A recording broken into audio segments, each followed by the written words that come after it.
Avec l'émergence de l'intelligence artificielle et la montée en popularité des influenceurs, il peut parfois être difficile de distinguer le vrai du faux en ligne. C'est notamment ce qui ressort du Digital News Report, une étude annuelle menée dans 48 pays qui mesure la façon dont les gens s'informent et la confiance qu'ils accordent aux différents médias. Et pour en parler, on reçoit Colette Brun, directrice du Centre d'études sur les médias de l'Université Laval et responsable de la portion canadienne de cette enquête. Bonsoir, Mme Brun. Bonsoir. Le premier constat de votre étude auprès des Canadiens, c'est qu'ils croient que les influenceurs et les réseaux sociaux sont la plus grande menace en matière d'information fausse ou trompeuse, loin devant les médias d'information, alors qu'on parle souvent de la perte de confiance des gens envers les médias d'information traditionnels, les journalistes. Est-ce que ça vous a surpris, ce constat-là? Pas tellement. C'est une nouvelle question, enfin, formulée de cette manière-là. Les principales sources ou les sources considérables ou les sources qui sont des menaces considérables en matière de désinformation en ligne. Mais de manière générale, on voit que les perceptions, la confiance à l'égard des médias sociaux, elle est plus faible depuis qu'on pose la question. C'est vrai que la confiance à l'égard des médias d'information est en baisse, mais les gens font quand même la différence, y compris les plus jeunes qui, eux, sont plus à l'aise avec les plateformes numériques, avec les environnements numériques. Il y a quand même une confiance un peu plus élevée pour les médias d'information. Oui, donc les jeunes font quand même un peu plus confiance aux médias sociaux, aux influenceurs, que les gens un petit peu plus âgés. Oui, absolument. Autre constat aussi que vous faites, aux États-Unis, il y a plusieurs groupes d'âge qui s'informent principalement sur les réseaux sociaux. On peut penser à des personnalités comme Joe Rogan qui sont très écoutées là-bas. Ici, les Canadiens s'informent encore beaucoup à la télé. Ça m'a surprise, là, personnellement, de voir ces chiffres-là qu'on peut voir donc à l'écran, les principales sources d'information des Canadiens. Et on voit que les médias sociaux, on est à 23 % là, à peu près. Ça aussi, est-ce que c'est surprenant de voir que la télé prend encore autant d'espace? Oui, il y a même eu une petite hausse de la télé. Alors, est-ce que c'est lié au contexte, au moment où l'enquête a été faite, janvier, février? On était dans la guerre commerciale. Enfin, on l'est encore, mais on était très chaud dans la guerre commerciale avec les États-Unis. Et il y a aussi le contexte, bien sûr, du blocage des nouvelles par les plateformes de Meta. Donc, est-ce qu'on revient vers des valeurs sûres? On a vu quand même une baisse de la consommation des nouvelles sur les sites de nouvelles.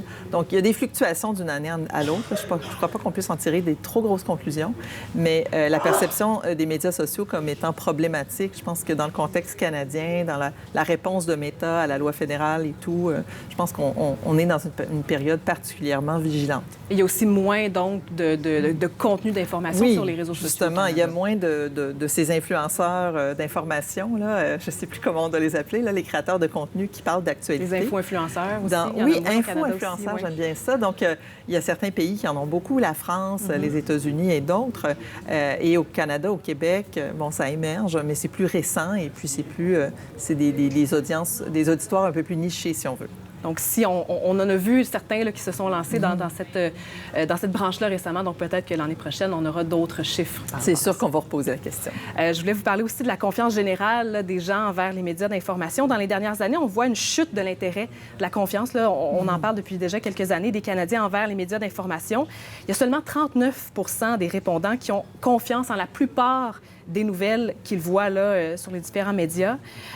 Comment est-ce que les médias traditionnels peuvent regagner cette confiance? Est-ce que vous vous êtes penché là-dessus? Oui, en fait, le sondage ne permet pas nécessairement de répondre à la question, mais c'est évidemment une question très importante.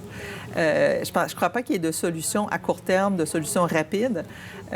On voit que les gens sont en attente d'un travail de rigueur, un travail professionnel, une certaine transparence aussi de la part des médias d'information. Ils font la différence entre un travail journalistique professionnel et un travail, disons, plus axé sur le divertissement. Ça ne veut pas dire qu'on choisit toujours ça dans notre consommation, mais il y a une attente et des attentes qui sont très élevées.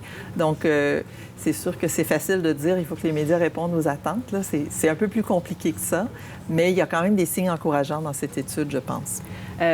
Et il y a, l'intelligence artificielle aussi là, qui commence à gagner de plus en plus en popularité.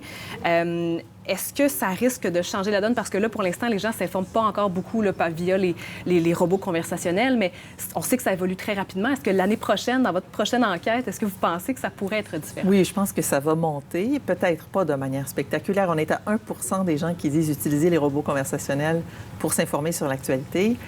Bon, je ne m'attends pas à ce que ce soit 20 l'an prochain. Là. Ça sera une baisse plus graduelle, une hausse plus graduelle. Mais on voit aussi les perceptions des gens par rapport à l'utilisation de l'IA par les journalistes. Donc, on leur demande différentes formes de production journalistique qui pourraient être utiles. Donc, des résumés, par exemple. Donc, les résumés ou les listes de puces qui sont générées à partir d'un article. Ça, il y a un certain intérêt qui est perçu, mais près de la moitié ou à peu près 45 des répondants disent qu'ils n'ont pas l'intention d'utiliser ce type de contenu généré par IA. Donc, pour l'instant, il y a peut-être une attitude un peu de prudence par rapport à l'IA, mais je pense qu'au fur et à mesure où ces outils deviennent plus disponibles, plus accessibles, et qu'ils se généralisent, on va s'y habituer. On le voit, par exemple, pour les algorithmes de recommandation. C'était quelque chose qu'on ne connaissait pas et que c'est devenu normal, banal, et les attitudes sont beaucoup plus positives à cet égard. Très intéressant. Colette Blorin, merci beaucoup d'être passée en studio.